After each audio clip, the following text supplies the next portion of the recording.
नमस्ते। योग चर्चा के इस सत्र में आपका फिर से स्वागत है। पिछले वीडियो में हमने ये समझा था कि हमारा मन कितना शक्तिशाली है और उस पर संयम करना, उसको एकाग्र करना कितना आवश्यक है।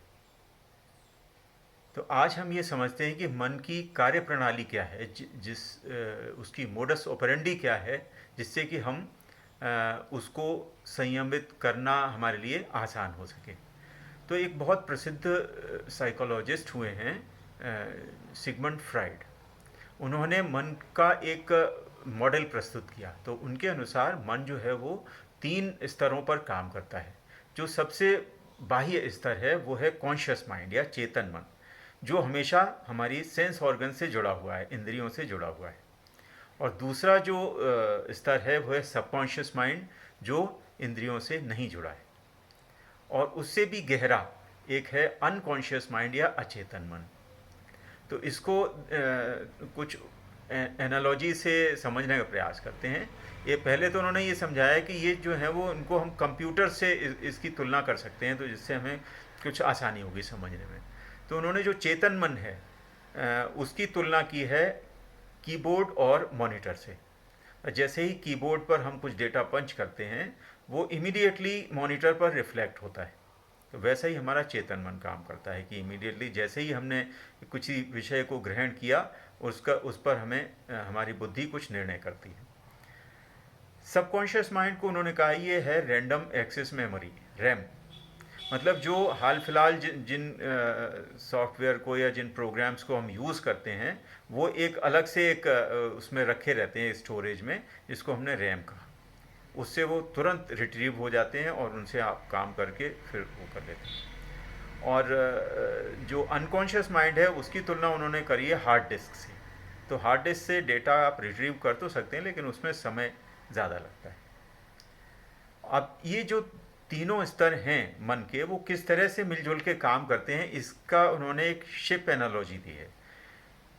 जब शिप जो है वो पानी में चलता है तो वो किस तरह से ये कार्य करता है, उसकी तुलना हमारे इन तीनों मन के स्तरों से की है उन्होंने।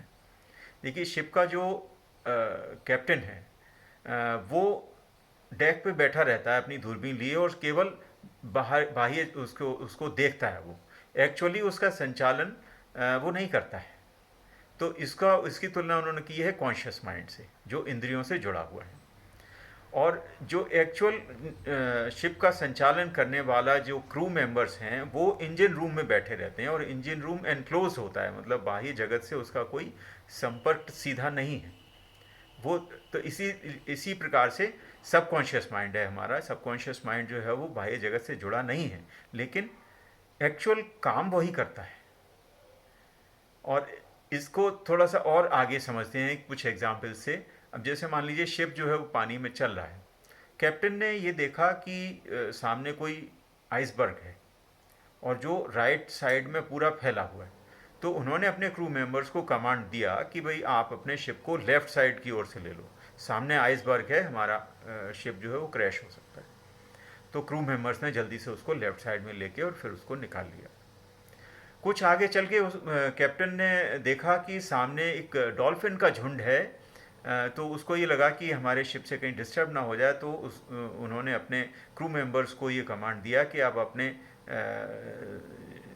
इसको जो है वो राइट साइड से ले लो शिप को, सामने डॉल्फिन्स का झुंड है जो डिस्टर्ब हो जाएगा।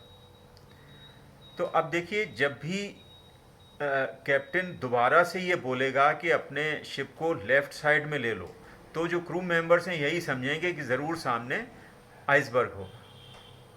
और जब भी वो कैप्टन ये कहेगा कि अब अपने शिप को राइट साइड में लेना है, तो उनके दिमाग में यही आएगा कि ज़रूर सामने डॉल्फिन खेल रहे होंगे।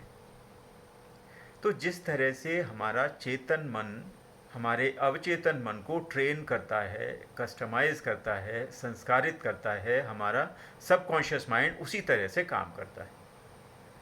और एक्चुअल काम करने वाला सबकॉन्शियस माइंड ही है। अब इसको देखिए एक एग्जाम्पल से समझते हैं कि जो जिस तरह से हमने संस्कारित किया है, जो जो, जो ट्रेनिंग दी है, उस ट्रेनिंग की क्वालिटी अगर उसमें वेरिएशन है तो किस तरह से सबकॉन्शियस माइंड जो है वो अलग अलग तरीके से रिस्पॉन्ड करता है। मान लीजिए कोई व्यक्ति है जो घोर निद्रा में है, रात को 1:30-2 बजे आराम से सोया हुआ है और अचानक से कोई बहुत तेज़ आवाज़ आई, तो वो व्यक्ति, ऐसा मान लीजिए कि वो बहुत नेगेटिव थिंकर है, हमेशा हर चीज़ में किसी भी चीज़ में वो कमियां ढूंढता है, हमेशा भयभीत होकर रहने वाला है, तो उसको उसका सबकॉन्शियस माइंड ये सजेस्ट करेगा कि ज़रूर कोई चोर घुस आया है, तुमको तुम्हारा सारा सामान ले जाएगा और तुमको हानि पहुंचा सकता है, मार भी सकता है। तो उस व्यक्ति को पसीना आ जाएगा, उसकी हार्ट बीट बढ़ जाएगी, रेस्पिरेटरी रेट भी बढ़ जाएगी, ब्लड का शुगर लेवल भी बढ़ जाएगा और तनाव के सारे जो लक्षण हैं वो उसमें दिखाई देंगे।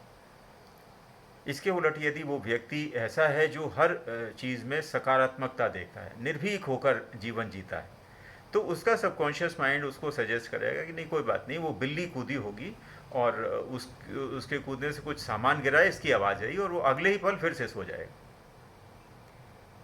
तो ये देखिए डिफरेंस है कि जिस तरह से आप अपने सबकॉन्शियस माइंड को कस्टमाइज करते रहते हैं वैसे ही वो रिस्पॉन्ड करता है। अब ये देखते हैं कि इनमें आपस में संबंध क्या है, ये अंतर क्या है, मतलब how they are different from each other. तो जो सबकॉन्शियस माइंड है वो हम ये कह सकते हैं कि कॉन्शियस माइंड जो है वो इंद्रियों से जुड़े होने के कारण अवेयर है, जागरूक है, और सबकॉन्शियस माइंड जागरूक नहीं।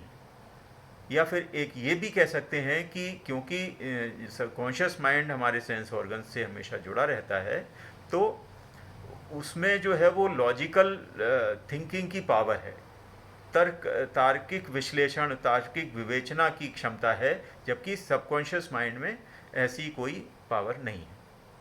तो ये दोनों ही बातें गलत हैं। इसको हम कुछ छोटे से उदाहरणों से समझने का प्रयास करते हैं कि मान लीजिए कोई व्यक्ति ड्राइविंग करना सीखता है, तो जब वो सीख रहा होता है बाइक चलाना, तो आपने देखा होगा वो बड़े कॉन्शियसली अपनी सारी इंद्रियों को जागरूक करके वो उसको सीखता है। आप उसके चेहरे से तनाव के लक्षण देख सकते हैं। बहुत कम ऐसे व्यक्ति होते हैं जब वो सीख रहे हों और उनका चेहरा सहज हो।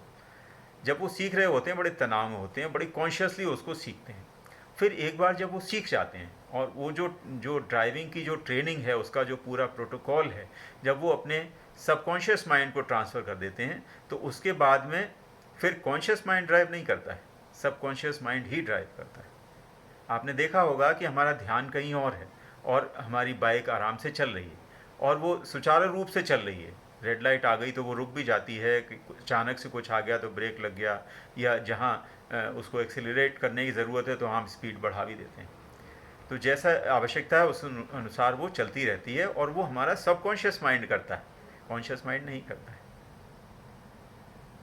इसी प्रकार से हमने ये जाना कि सबकॉन्शियस या अनकॉन्शियस माइंड, इनमें तार्किक क्षमता नहीं है, ऐसा भी नहीं है, तार्किक क्षमता है। इसको एक उदाहरण से समझते हैं कि मान लीजिए कोई छोटा शिशु है 4-6 दिन का, जिनका जो इस बच्चे का अभी कॉन्शियस माइंड डेवलप ही नहीं हुआ है, मतलब वो उसकी इंद्रियां, किस इंद्रिय से क्या काम लेना है और ऐसा अभी कुछ उसने डेवलप नहीं कर पाया है, तो वो अपने सबकॉन्शियस माइंड को नेचुरली फिर वो ट्रेन नहीं कर पाएगा। लेकिन उसमें भी देखिए तार्किक क्षमता होती है। आपने देखा होगा कि छोटे शिशु कई बार उनको जब आप लिटा दो, अलग लिटा दो कहीं पे, तो वो रोते हैं। क्यों रोते हैं? उनको ये पता है कि जब हम रोएंगे तो लोग आकर्षित होंगे। फिर जब जैसे ही माँ उसको गोद में ले लेती है वो फिर से चुप हो जाता है। या जब जैसे ही उसके होठों से निपल का स्पर्श होता है तो वो ये समझ जाता है कि उसके आहार का इंतजाम हो गया। तो ये जो तार्किक क्षमता है वो कॉन्शियस और सबकॉन्शियस माइंड दोनों में है। ये कहना उचित नहीं है कि ये इनमें तार्किक क्षमता नहीं है। अब देखिए इसमें अंतर क्या है आखिर को, तो इसकी दो विशेषताएं हैं जो कॉन्शियस माइंड में हैं, सबकॉन्शियस या अनकॉन्शियस माइंड में नहीं है। उसमें से पहली क्षमता है कि ये कॉन्शियस माइंड जो इंद्रियों से जुड़ा हुआ है वो अपने ध्यान को एक दिशा दे सकता है, अपने फोकस को एक डायरेक्शन दे सकता है, जो क्षमता सबकॉन्शियस या अनकॉन्शियस माइंड में नहीं होती है। और इसी क्षमता को योगी अपना के ध्यान में अपने आप को आगे बढ़ाते हैं। किसी एक ऑब्जेक्ट पर अपने ध्यान को, मन को केंद्रित कर लिया और निरंतरता बनाए रखी उसी ऑब्जेक्ट में, तो वो कहलाता है ध्यान। इससे इसका क्या परिणाम होता है कि हमारे मन के विचार धीरे धीरे कम होने लगते हैं, मन विलीन होने लगता है। और दूसरी जो इसकी विशेषता है वो ये है कॉन्शियस माइंड की, कि ये ऐसी चीज़ की कल्पना कर सकता है जो वास्तव में है ही नहीं। कॉन्शियस माइंड और सबकॉन्शियस माइंड ऐसा नहीं कर सकते हैं। अब देखिए, जो भी हम कल्पनाएं परिकल्पनाएं करते हैं, अनफॉर्चुनेटली उनमें से अधिकांश नेगेटिव होती हैं। तो यदि हम आज से ही ऐसा प्रयास आरंभ कर दें कि जो भी विचार हमारे मन में आए और हमें ऐसा लगे कि ये नेगेटिव है या जो हानिकारक हो सकता है हमारे सबकॉन्शियस माइंड के लिए, तो उसको वहीं से उसको वापस करने का प्रयास करें, उसको ग्रहण नहीं करें। मतलब वो जो इम्प्रेशन है वो हमारे सबकॉन्शियस माइंड तक उसको ना जाने दें, तो हमारा सबकॉन्शियस माइंड जो है वो पॉजिटिवली चार्ज होगा। देखिए, कठिन काम है, इसमें कोई संदेह नहीं। मन के प्रति, मन की कल्पनाओं परिकल्पनाओं के प्रति सजग रहना बहुत मुश्किल है। इसका एक दृष्टांत गीता में भी है। जब अर्जुन जो है वो सामने अपने युद्ध भूमि में रिश्तेदारों को उसने देखा, तो उसका मन जो है वो एकदम से निराश हो गया वो, और उसके हाथ पैर सुन्न हो गए। तो फिर कृष्ण ने कहा कि भाई नहीं, अपने मन को संयम करो, मन पर संयम करो और तुम्हारा जो धर्म है युद्ध करना उसको करो। तो वो कहता है कि आपने तो ये समझा दिया, ये दर्शन की मन पर संयम करो, पर ये करें कैसे? ये तो बहुत कठिन काम है, इतना चंचल मन है। चंचलम ही मना कृष्ण प्रमाथ ही बलवत दृढ़म तस्याहम निग्रहम मन्ये वायोरिव सुदुष्करम।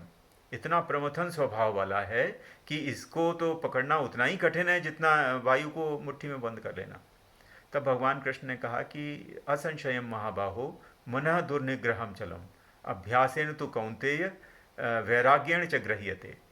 ये इसमें कोई संदेह नहीं कि मन बहुत चंचल है, लेकिन इसका निग्रह संभव है। वो कैसे है? अभ्यास और वैराग्य से। तो अभ्यास हमें करते रहना पड़ेगा, दृढ़ता से और निरंतरता से। इसमें कोई छुट्टी नहीं। अभ्यास यदि हमने आरंभ किया है तो निरंतरता इसमें बनी रहनी चाहिए। तो यदि हम ऐसा अभ्यास करते रहेंगे तो बहुत उम्मीद है कि हम अपने सबकॉन्शियस माइंड या अवचेतन मन को पॉजिटिवली चार्ज कर पाएंगे, जिससे कि वो हमारे फेवर में काम करे। अगले वीडियो में हम निष्काम कर्म पर कुछ चर्चा लेकर फिर से उपस्थित होंगे। बहुत बहुत धन्यवाद। Thank you so much for listening.